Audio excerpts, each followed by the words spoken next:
A population of the already dead. I mean, what a line, right? That's how one scientist described the final inhabitants of his experiment. A society that died not from starvation or disease, but from something much, much stranger. So that begs the question, how on earth did a perfect world create an apocalypse? It just doesn't seem to make sense. If you take away all the struggle, all the challenges, every reason to try, what actually happens to a society? Does it flourish? Or does it just eat itself alive? Let's find out. Okay, so what we're diving into today is Universe 25. It's this infamous and, frankly, super controversial experiment by an ethologist named John B. Calhoun.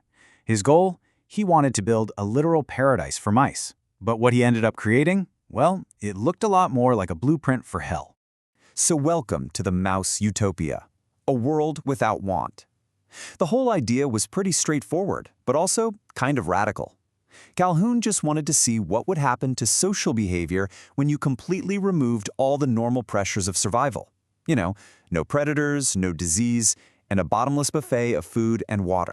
And this thing, it wasn't just some cage. Calhoun gave it this very specific, very clinical name, a mortality-inhibiting environment. And that name is so important.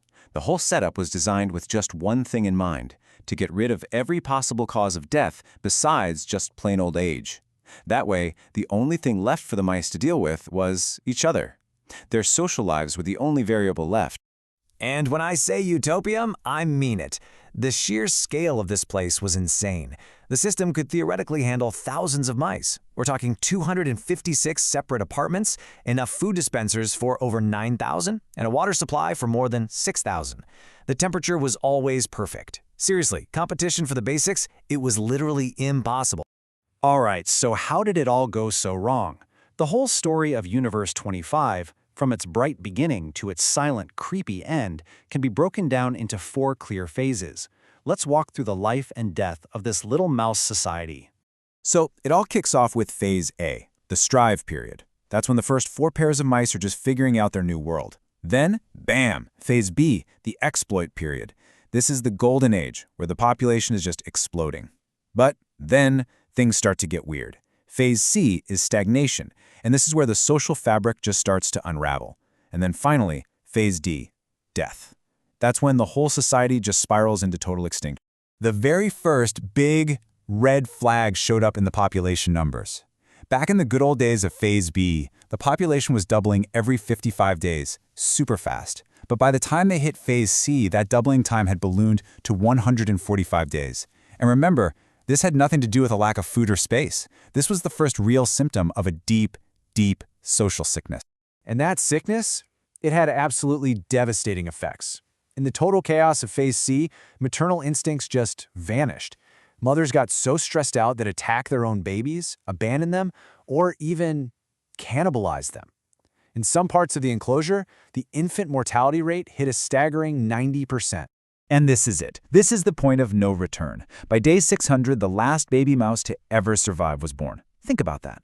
Long before the last mouse actually died, the society itself was already a ghost. After day 600, not a single new mouse would make it to adulthood. Reproduction had just stopped. The whole colony was basically zombified. They were alive, sure, but they had no future. So what in the world happened here? Calhoun actually had a name for it. He called it the behavioral sink, and it's his big theory for why this utopia failed so spectacularly. Okay, so here's the key idea behind the behavioral sink. The problem wasn't just the sheer number of mice, it was the overwhelming number of social interactions. Imagine being unable to ever be alone. That constant, unavoidable contact created this chronic, gnawing stress, and in response, the mice basically went one of 2 ways. They either became hyperviolent, or they just withdrew into this psychological shutdown, almost like a waking coma. This whole process created 2 really distinct types of withdrawn males.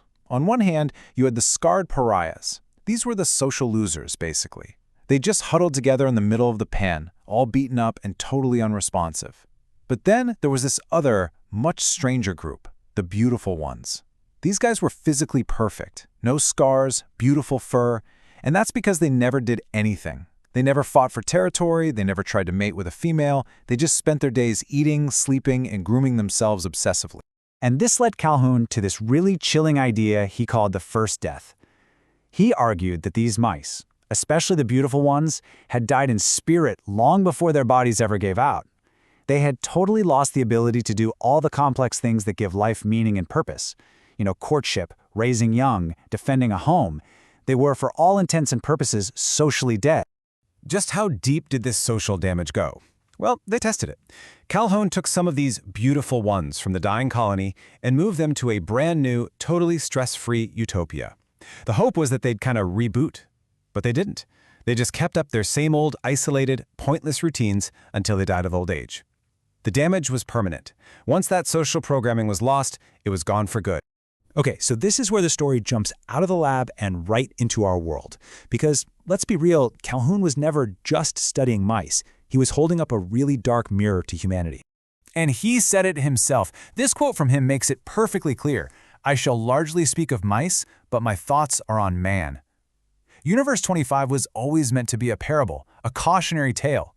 He was looking at the huge, sprawling cities of the 20th century and getting really worried that we were building our very own behavioral sinks. And his work actually had a huge real-world impact. It directly influenced something called the defensible space theory in urban planning. Guys like Oscar Newman looked at Universe 25 and argued that these giant, anonymous, high-density housing projects were creating the exact same conditions, leading to crime and social collapse. So what was the solution? Designing smaller, more defined spaces that give people a sense of ownership and community. But the parallels, they don't stop there. Sociologists today look at things like the hikikomori in Japan. These are people who completely withdraw from all social life, or the lying flat movement in China. In both cases, you have young people in societies with a ton of abundance who are just opting out. They're rejecting the traditional pressures of a career, dating, family. It's an eerie echo of those beautiful ones, isn't it? But hold on, is that the only way to look at this whole experiment? Because in recent years, a really important counterargument has popped up, one that challenges Calhoun's super bleak conclusion about density itself. Yeah, the revisionist critique basically asks one key question. Was the problem really just having too many mice in one place, or was the place itself just designed badly, creating conflict where there didn't need to be any? Critics point out some major design flaws. For example, there were these narrow ramps where a single aggressive male could just post up and block access to food for hundreds of others. He was creating artificial scarcity in a world that was supposed to be all about abundance. The whole layout forced mice into these constant, stressful encounters they couldn't escape from. And here's the kicker. Calhoun himself ran other studies with smarter designs, more escape routes, more private spaces, and in those, high-density living worked just fine without the catastrophic collapse. So maybe the real villain here isn't crowding, but just bad architecture. So look, at the end of the day, whether you blame the density or the design, the main takeaway is this. A healthy society needs more than just food and water. It needs purpose. It needs meaningful roles to play. It needs challenges to overcome. When you take away all the struggle, you might just be taking away all the meaning too. And that kind of leaves us with one last, pretty unsettling question. Many of us were living in our own kind of utopia, right? A world of unbelievable comfort and convenience. The story of Universe 25 forces us to ask ourselves, in our own cage of abundance, what vital social skills, what essential pieces of our own humanity are we slowly, quietly forgetting how to do?